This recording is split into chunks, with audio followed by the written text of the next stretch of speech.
예수님이 이 땅에 오셨습니다. 예수님이 이 땅에 오신 것은 기쁨의 소식입니다. 저와 여러분들로 하여금 하나님은 기쁨을 주기 원하셨습니다. 그것이 하나님이 저와 여러분들을 향한 첫 번째 아이디어셨습니다. 계획이셨습니다. 하나님의 창조는 기쁨을 위해 디자인된 것이었습니다. 하나님께서 우리를 지으신 것은 우리의 만족을 위한 하나님의 계획이었습니다. 그런데 안타깝게도 우리의 삶에 하나님을 떠나서 고통 가운데 있는 그 모습이 찾아와 버렸습니다. 만족스러워야 되는 나의 내면이 황폐화가 되어버렸습니다. 그래서 건강하지 못한 것으로 자꾸 나를 채우려고 그래요. 행복해야 되는 관계가 어긋나기 시작했습니다. 깨져가기 시작했어요. 이것을 통해서 내가 살아가는 맛을 알고 내가 함께 살아가는 사람들의 축복이 경험이 되어야 되는데 오히려 관계가 내 인생을 파괴하는, 오히려 관계가 내 삶을 더 아프게 하는 이유가 되어버렸습니다. 이게 사회도 마찬가지죠. 여러분, 그 안에서 우리가 행복할 수 없었어요. 우리가 감사할 수 없었어요. 우리의 인생이 기쁠 수 없었습니다. 그런데 그때 예수님께서 우리를 위해서 이 땅에 오셨습니다. 그 덴마크의 유명한 철학가인 그 키에르케고르가 성탄절에 대해서 이런 설명을 했습니다.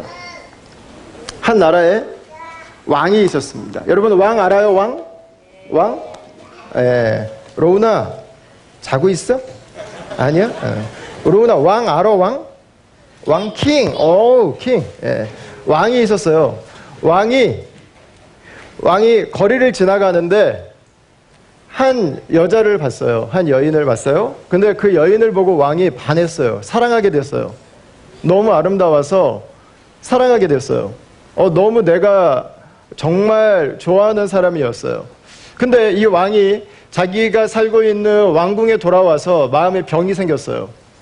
그 여자를 너무 사랑하게 된 거예요. 그 여자랑 결혼을 하고 싶어졌어요.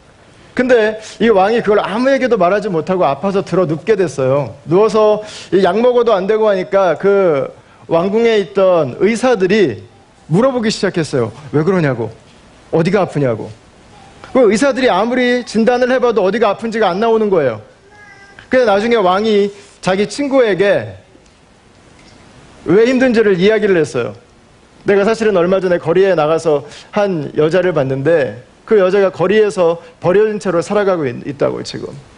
근데 그 여인은 너무 아름답고 그 여인이 너무 귀한데 그 여자를 내가 아내로 결혼을 하고 싶은데 할 수가 없다고. 그 친구가 얘기했어요. 그냥 왕이니까 명령해서 들어와서 내 아내 데려가면 되지 않냐고.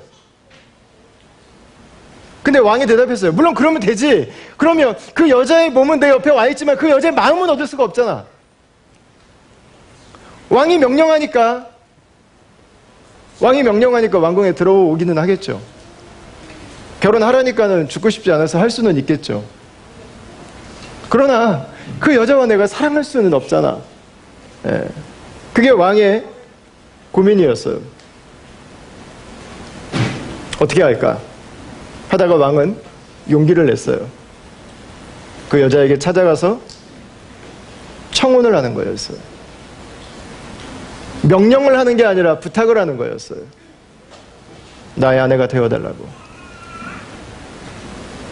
당신은 너무 귀하고 당신은 너무 아름답고 당신은 내 인생에 내가 꼭 있어야 하는 너무너무 소중한 여인이라고 청혼을 했습니다. 키에르케고르가 성탄절의 의미를 이것으로 설명을 했어요. 성탄절은 무엇인가? 왕이 버림받은 우리에게 찾아오셔서 청혼을 하신 것이다. 이렇게 표현을 했어요. 여러분, 오늘 우리가 읽은 본문에는 우리를 찾아오신 왕에 대한 이야기가 기록되어 있습니다. 우리는 버림받았던 그 아가씨와 같았던 존재인 거죠. 2장 8절 말씀에 보면 왕이 이 땅에 태어나셨는데, 왕이 이 땅에 오셨는데 이 땅에 오신 소식을 가장 먼저 접하고 있는 사람이 누구냐면 2장 8절 말씀에 그 지역에 있던 목자들이었습니다. 양을 치던 사람들. 이 당시에 목자가 가지고 있는 사회적 위치는 어땠을까요? 목자들은 쉽게 말하면 흔해 빠졌습니다. 예. 그렇게 사람들로부터 인정을 받던 사람들이 아니었습니다. 목자들은 외딴 곳에 떨어져서 양들과 함께 살았어요. 아무도 그들에게 주목하지 않았어요. 그들은 외로웠던 사람들이고 그들은 아무도 포커스하지 않았던 사회의 변방에 있던 사람들입니다. 사람들이 관심을 두지 않았던 사람들이에요. 여러분, 그들에게 예수님이 찾아오신 소식이 전해지고 있습니다. 누구도 이 사람들이 살아있는지 죽어있는지 관심 가지지 않는 사람들, 누구도 이 사람들이 하는 말에 귀를 기울이지 않는 사람들. 여러분, 예수님이 이 땅에 오신 소식은, 왕이 이 땅에 오신 소식은, 왕이 우리를 사랑해서 이 땅에 오신 소식은 마리아에게도 정해졌고 왕에게도 정해졌어요. 근데 이 소식은 버림받았던 사람들에게도 전해졌어요. 관계없는 사람들에게도 전해졌어요. 왜요? 예수님은 왕을 위해서도 오셨지만 가장 가난한 사람들을 위해서도 오셨기 때문에 그렇습니다. 예수님은 뛰어난 사람만을 사랑하시는 게 아니라 예수님은 다른 사람들을 관심 갖지 않는 사람들을 사랑하시기 때문에 그렇습니다. 예수님은 정치인들에게도 관심이 있지만 베이비박스에서 엄마 아빠에게 버림받고 탯줄도 자르지 않고 찾아온 그 아기들에게도 사랑을 가지고 계시는 분입니다. 예수님은 호주 안에서 날마다 뉴스에 나오는 그 어페어를 일으키는 기업인들에게도 관심이 있지만 하나님은 난민으로 버림받고 자신의 하루하루의 삶을 연명하기에 급급한 그들에게도 관심이 있습니다. 하나님은 내가 어떻게 하면 더 좋은 집을 더 싸게 살까를 고민하며 살아가는 사람들에게도 관심이 있습니다. 그들을 사랑하십니다. 그러나 하나님은 집이 없이 버림받아서 홈리스로 살아가는 사람들도 사랑하시는 것이죠. 여러분, 예수님은 그들을 위해 오신 것입니다. 이게 바로 성탄절이죠.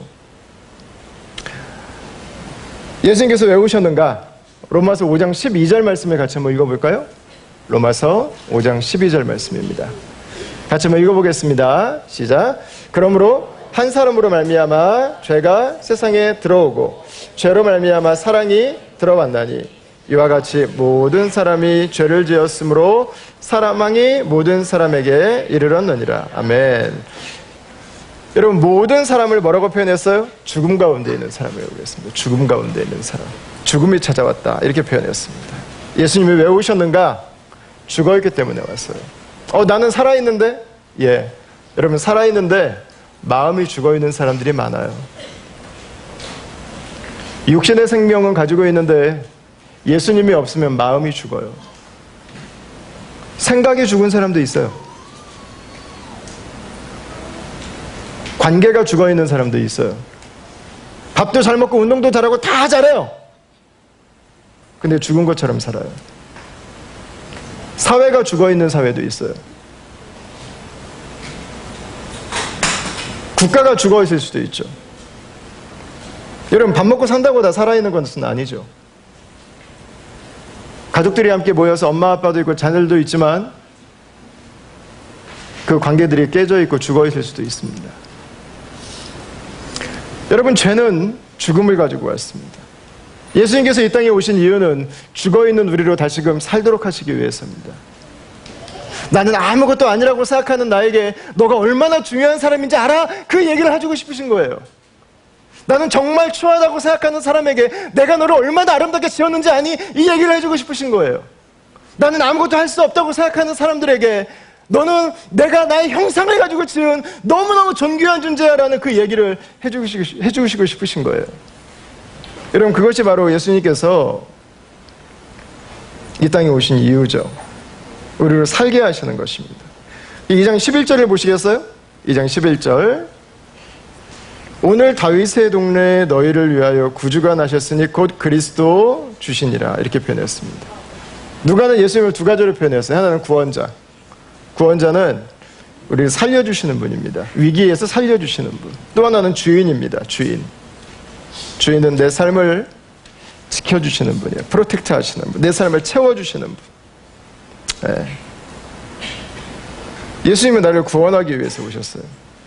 예수님은 내 삶을 보호하고 안전하고 건강하게 내 삶을 살아갈 수 있도록 내 삶을 채우시기 위해서 이 땅에 오신 것입니다. 그래서 저는 오늘 14절 말씀이 너무너무 중요한 것 같아요. 14절 말씀. 14절 말씀 뒷부분에 땅에서는, 이 말씀을 한번 읽어볼까요? 땅에서는, 시작. 땅에서는 하나님의 기뻐하신 사람들 중에 평화로다. 아멘. 누가는 예수님이 오신 이유를 평화 때문이라고 말씀했습니다. 평화. 예수님이 오셔서 우리에게 하신 일은 평화를 주신 것입니다. 어떤 평화를 주셨죠? 하나님과의 평화를 주셨습니다. 하나님과의 평화. 전에는 그럼 어떻게 됐어요? 하나님과 원수였어요. 하나님과 떨어져 있었어요. 그러니까 죽었어요. 나무가 기범아, 나무가 땅에 심겨져 있으면 살아요, 죽어요? 살아요. 그죠? 근데 맞아요. 근데 기다려고 죽어요. 아, 그렇구나. 아니면 lightning storm 하고 이렇게 그냥 lightning strike down. 아, 오케이. 맞아요. 오케이.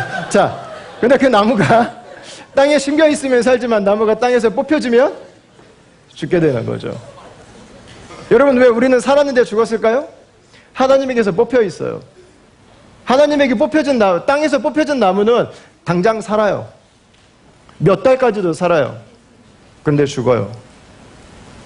여러분, 하나님에게 뽑혀진 사람들도 살아요. 심지어 꽃까지 필 수 있어요. 근데 죽어요. 여러분, 예수님은 우리에게 평화를 주기 위해서 오셨어요. 우리는 하나님과 함께 살도록 지음받았어요. 하나님과 함께 살 때 우리는 내가 누군지를 알 수 있어요. 하나님과 함께 살 때 우리는 우리의 삶에 인도함을 받을 수 있어요. 하나님이 없어져 버렸어요. 여러분, 우리에게 찾아오는 것은 죽음이에요. 마음의 죽음, 인생의 죽음, 관계의 죽음, 가정의 죽음, 사회의 죽음. 예수님께서 오셔서 하신 일은 뭐냐면 우리를 다시금 하나님과 원수된 자리가 아니라 하나님의 저주를 받는 자리가 아니라 우리가 하나님의 자녀가 되게 하신 것입니다. 그래서 하나님이 우리에게 주신 첫 번째 선물은 하나님과의 평화를 주신 거예요.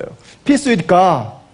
더 이상 하나님이 우리의 두려운 존재가 아니라, 더 이상 하나님이 우리에게 무서운 존재가 아니라, 하나님을 피해야 되는 분이 아니라 하나님 그분을 기뻐하는 자녀가 되게 하신 거죠. 하나님 그분을 생각하며 가서 안기고 싶은 자녀가 되게 하신 거죠.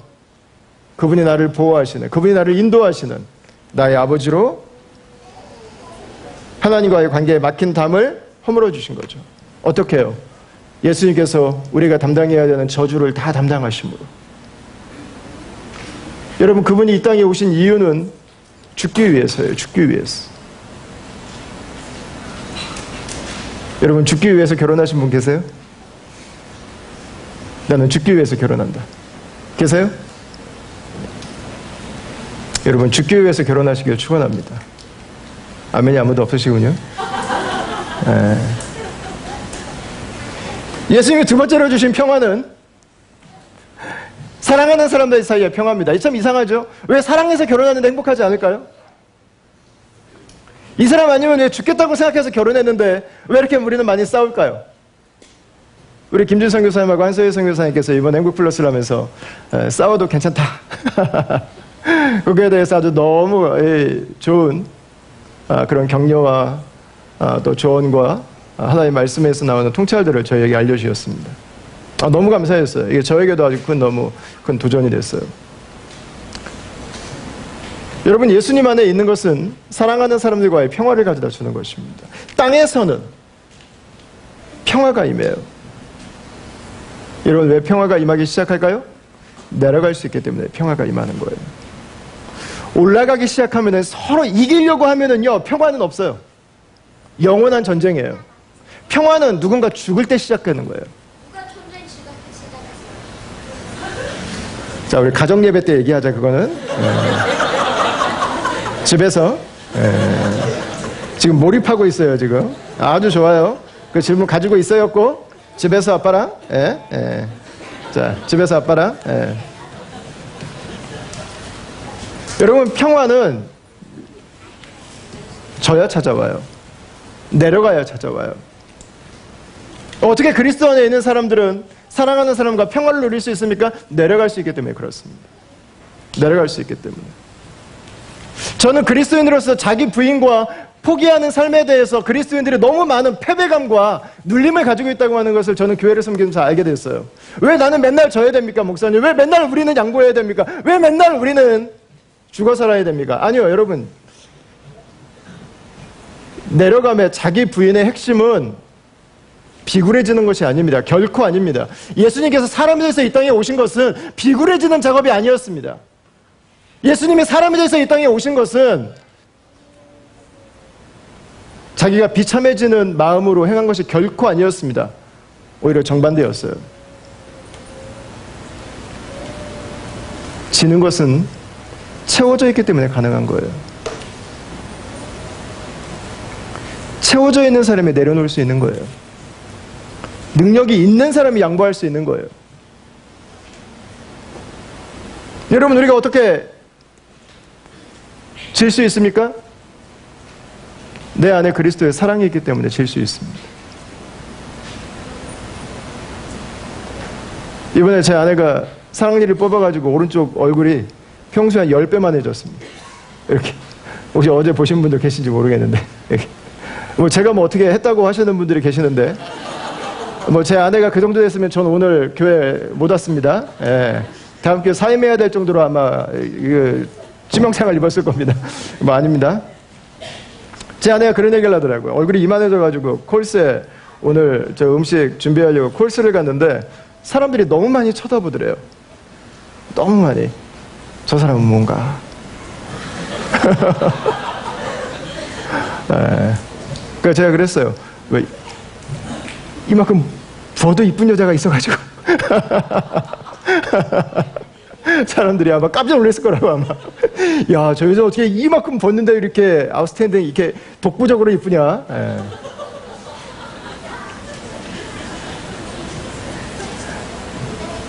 여러분, 지속적인 사랑의 공급은요, 지속적인 사랑의 공급은 나를 비참하게 만들지 않습니다. 예. 예수님 안에서 나에게 그분이 주신 사랑이 무엇인가를 알기 시작하면은요, 다른 사람들이 나에게 하는 말이 그렇게 큰 의미를 갖지 않습니다. 나는 눈 쉐입이 이래서, 나는 이런 말을 못 듣고 자라서, 이런 별로 그게 중요하지 않아요. 왜 그래요? 그리스도께서 우리에게 들려주시는 그 음성은 오늘도 우리에게 내가 얼마나 아름다운지를 확인시켜 주시기 때문에 그렇습니다. 내려갈 수 있는 사람은 이미 그리스도께서 나를 얼마나 존귀하게 지으셨는지를 아는 사람이에요. 왜 못 내려가요? 내가 스스로 비굴하게 느끼고 있기 때문이에요. 왜 지고 싶지 않아요? 내가 언제나 무참하게 짓밟히고 있다고 생각하기 때문이에요. 여러분, 그리스도께서 이 땅에 사람으로 내려오심은 그분의 비굴함을 말하지 않습니다. 그분은 비참해지신 적이 단 한 번도 없어요. 정반대예요. 그분은 하나님으로의 충만함이 있기 때문에, 그분은 이 세상에서 하나님의 가장 사랑받는 아들이었기 때문에 기꺼이 내려갈 수 있었던 것입니다. 여러분, 그래서 그리스도 안에 있는 사람들에게는 하나님이 기뻐하신 사람들 중에 평화가 찾아오는 것입니다. 여러분, 성탄절입니다. 예수님은 사람으로 이 땅에 오셨습니다. 어떻게 우리가 평화를 누리며 살아갈 수 있을까요? 예수님의 모습을 담는 것입니다. 나는 저와 여러분들이 사랑하는 사람들에게 성육신할 수 있기를 바랍니다.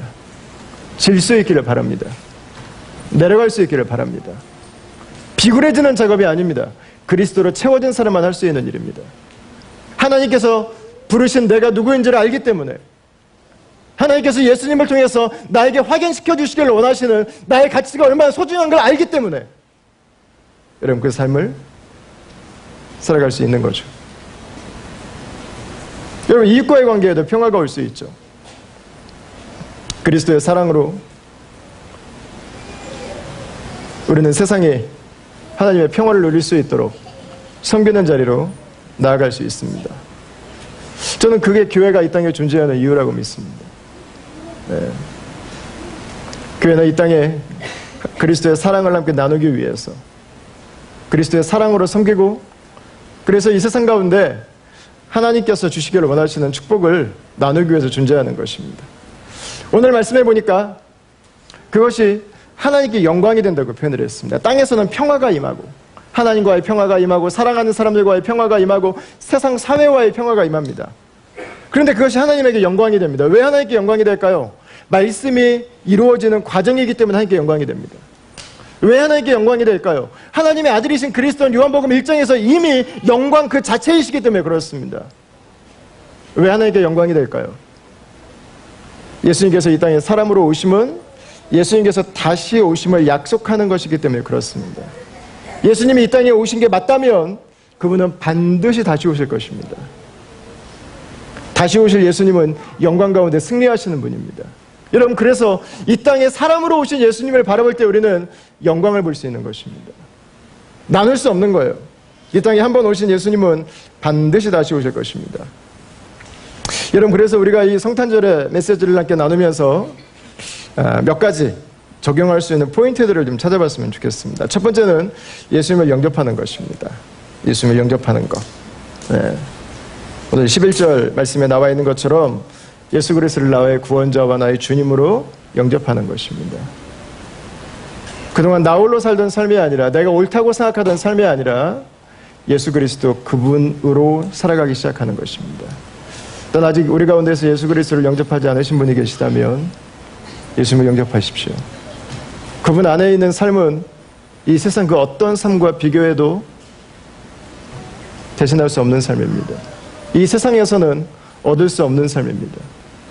저는 오늘날 한국 교회가 예수님을 믿지 못하는 분들에게 소망을 드리지 못하는 것으로 인해서 너무 마음이 아파요. 그리고 우리가 더 좋은, 더 건강한 교회를 섬김으로 그 기대에 부응해드리고 싶은데 저희에게 있는 부족함도 역시 인정하지 않을 수가 없습니다. 여러분, 그러나 소망은 우리에게 있지 않습니다. 그 어떤 가르침도, 그 어떤 뛰어난 이 땅에 존재하는 조직도 예수님을 대신할 수 있는 것은 없습니다. 모든 인간은 연약함이 있습니다. 아무리 열심히 우리가 믿음 안에서 살아가려고 노력하고 우리가 교회를 섬기려고 하지만 그 교회는, 그 사람은 한계가 있습니다. 주님께서 우리에게 주신 최고의 선물은 바로 예수님입니다. 사람들 때문에 예수님을 바라보는 여러분들의 눈이 막히지 않았으면 좋겠습니다. 여러분 주변에 여러분들을 실망시키는 그리스도인들의 부족함 때문에 여러분들이 하나님께로 나아오는 그 마음이 식지 않으셨으면 좋겠습니다. 예수 그리스도를 영접하십시오. 하나님과의 평안을 찾으십시오. 세상의 우상들에게 마음을 빼앗기면서 분주하게 살아가는 삶에서 예수 그리스도 그분 안에서 온전한 쉼을 얻으십시오. 거기에서부터 가정의 평화를 만나십시오. 그리고 이 세상에 평화가 시작되는 것을 함께 기도할 수 있게 되길 바랍니다. 두 번째는 예수님을 통해서 구원을 행하신 하나님을 찬양하는 것입니다. 오늘 13절 말씀 한번 볼까요? 같이 한번 읽겠습니다. 시작. 호련히 수많은 천군이 그 천사들과 함께 하나님을 찬송하여 이르되. 아멘. 예수 그리스도 그분은 찬양받기 합당하신 분입니다. 그분은 나를 구원하셨기 때문이 아니라 그분은 세상을 지으신 분입니다. 창조주이십니다. 그분의 위엄과 그분의 크기와 그분의 성품은 찬양받아 마땅하신 분입니다. 여러분, 그 예수님을 성탄절을 맞아서 우리가 온전히 찬양할 수 있기를 바랍니다. 세 번째는 예수님 안에 거하는 것입니다. 예수님 함께 사는 것입니다. 이것이 그리스도인들의 삶의 능력이에요. 비결이에요. 오늘 우리가 읽은 본문의 목자들은 밤에 밖에 있었습니다. 여러분, 이 밤이라고 하는 것은 시대적인 상황을 말해줘요. 시대가 어두운 시대예요. 우리는 좋은 시절이 오기를 항상 갈망합니다. 사업이 잘 될 때가 오기를 항상 기다립니다. 우리 가정에 좋은 때가 오기를 항상 바랍니다. 여러분, 그러나 무엇인가 한 가지는 채워지지 않는 부분들이 반드시 있어요. 인생의 어두움들은 항상 있는 것입니다. 여러분, 모든 타이밍이 완벽하게 맞아서 행복하길 기대한다면 우리의 삶의 행복이라고 하는 건 찾아올 수 없습니다. 여러분, 시대를 뛰어넘는 행복이라고 하는 것, 내 상황을 뛰어넘는 행복이라고 하는 것, 그 모든 상황을 초월한, 그 모든 상황을 덮을 수 있는 내 삶의 만족은 그리스도 안에 있습니다. 그리스도로 살아갈 때 우리의 연약한 사랑이 채워질 수 있는 것입니다. 그리스도로 살아갈 때 우리의 불안전한 미래에 대한 계획이 안전할 수 있는 것입니다. 여러분, 예수님 안에 거하길 축원합니다. 예수님 그분으로 말미암아서 우리에게 주신 삶을 살아가시길 바랍니다. 마지막으로 한 가지 나누고 싶은 건 다시 오실 예수 그리스도를 증거하는 것입니다. 여러분, 저는 이것이 마지막 남은 예수님의 약속이신 예수 그리스도의 재림을 기다리는 교회의 가장 중요한 사명이라고 믿습니다. 예수님의 외에는 세상에 소망이 없기 때문에 그렇습니다. 예수님이 없는 사람들의 마음 가운데 여전히 깨짐이 있고 미움이 있고 거절이 있고 경쟁이 있고 질투가 있고 죄로 인해서 상처가 있고 아픔이 있기 때문에 그렇습니다. 예수님은 바로 그 세상을 위해서 오신 것입니다. 우리의 부르심은 사랑하는 것입니다. 저는 이 성육신을 보면서 하나님은 우리를 사랑하기로 작정하셨구나 라는 생각을 했습니다. 작정하셨구나. 하나님은 우리를 바꾸려고 작정하시지 않고 사랑하기로 작정하셨어요. 제가 지난번에 비행기에서 봤던 영화 중에요, 혹시 연말 보내시면서 뭐 괜찮은 영화 없나? 시간 때우기 원하시는 분들은 영화 제목에 The Longest Ride라는 영화가 있습니다. The Longest Ride, 가장 긴 경주, 이런 제목입니다. 제가 그 영화를 봤어요. 근데 영화를 보면서 사랑이 무엇인지를 정말 핵심을 잘 담고 있다는 생각을 했어요. 요즘에 만나는 분들마다 소개해주고 있습니다. 한 번씩 보라고. 로데오 경기에서 그 야생 소 등 위에서 누가 오래 더 미쳐 날뛰는 소 등에서 누가 더 오래 견디나 오래 버티나 이 시간을 측정하는 그 로데오 경기의 챔피언 타이틀을 가지고 있는 한 남자의 사랑 이야기입니다. 근데 이 남자가 워낙 거친 운동을 하다 보니까 몸에 가끔씩 마비 현상이 일어나요. 근데 사랑하는 여자를 만났는데 여자가 그걸 알게 됐어요. 그래서 남자를 말리고 싶은 거예요. 이제 그만하게 하고 싶은 거예요. 근데 그 남자의 마음속에는 그 열망을 막지 못해요. 근데 마침 우연히 트럭에 사고가 나서 죽게 된 할아버지를 두 사람이 구하게 됩니다. 그리고 이 할아버지가 자신의 인생을 살아오면서 자신의 아내와 있었던 스토리를 이야기해줘요. 결혼을 했는데 이 아내가 너무너무 아기를 갖고 싶었어요. 근데 아기가 안 생기는 거예요. 이게 이 아내에게는 너무 큰 절망이 됐어요. 그래서 학교 선생님이었는데 자기 학교에서 가장 부모에게 학대받는 아이 하나를 학교 끝나고 나서 자기 집에 데리고 와서 돌보기 시작합니다. 그게 이 아내에게 위로가 됐어요. 힘이 되고 격려가 됐어요. 근데 남편은 그게 못마땅했어요. 그래서 그 일을 강제로 중단시켜버려요. 물론 그 아내가 원하는 것들은 다 해줬어요. 아내가 그림을 모으는 취미가 있기 때문에 아주 값지고 좋은 그림들까지도 경매장 가서 다 사줬어요. 아내가 원하는 걸 다 해줬어요. 근데 그 아이만큼은 받아들일 수가 없었어요. 근데 그 아내는 아이를 너무 갖고 싶었어요. 우리 아이는 아닐지라도 그렇게 해서라도 그 아이라도 꼭 돌보고 싶었어요. 그래서 남편은 마지막까지 아내의 소망을 들어주지 못했어요. 그리고 두 사람은 이별해요. 여러분, 그 영화가 주는 메시지는 간단해요. 사랑은 바꾸려고 하지 않는 거예요.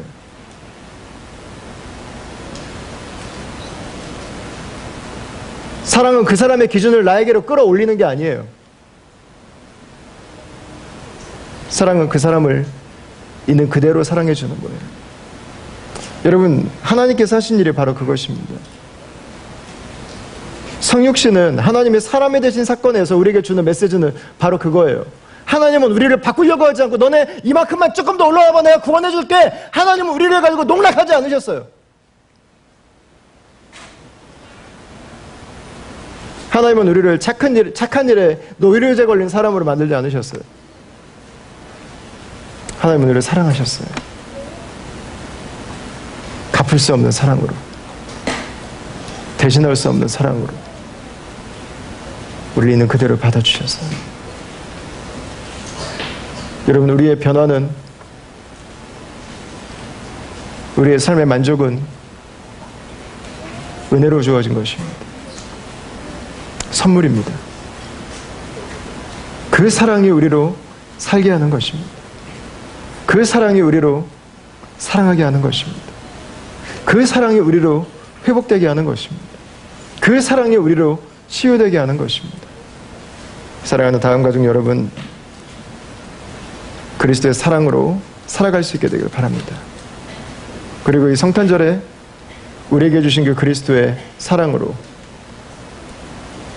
내가 정말 사랑을 주어도 주지 않아도 괜찮은 사람들, 나와 아무 관계가 없는 사람들, 그러나 그리스도의 사랑이 필요한 사람들, 여러분 그분들을 좀 기억할 수 있으면 좋겠습니다.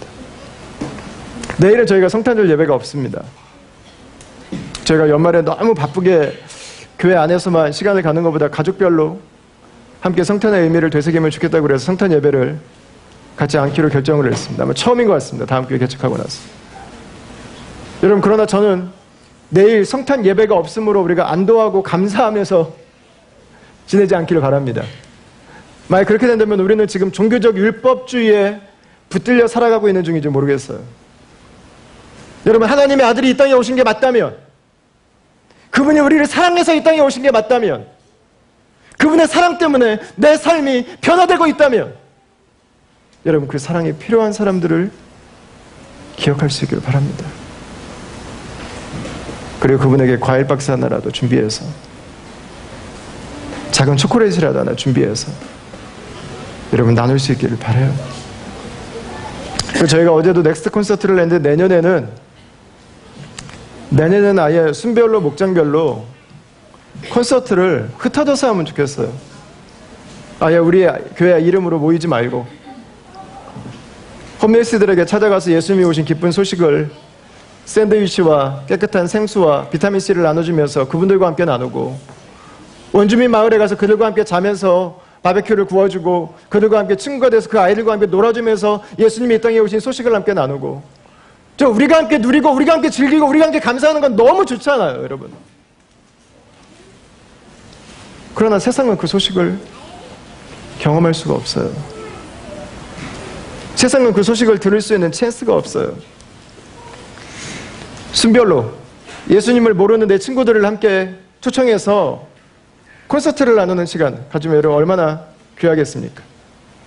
집이 없는 분들을 거리에서 몸을 파는 자매들에게 찾아가서, 병원을 찾아가고 환우를 찾아가서 우리에게 주신 그 사랑을 나누는 시간을 갖는다면, 여러분 그게 진짜 성탄이 아닐까요? 그게 진짜 주님께서 우리에게 오신 바로 그 부르심 안에 살아가는 삶이 아닐까요?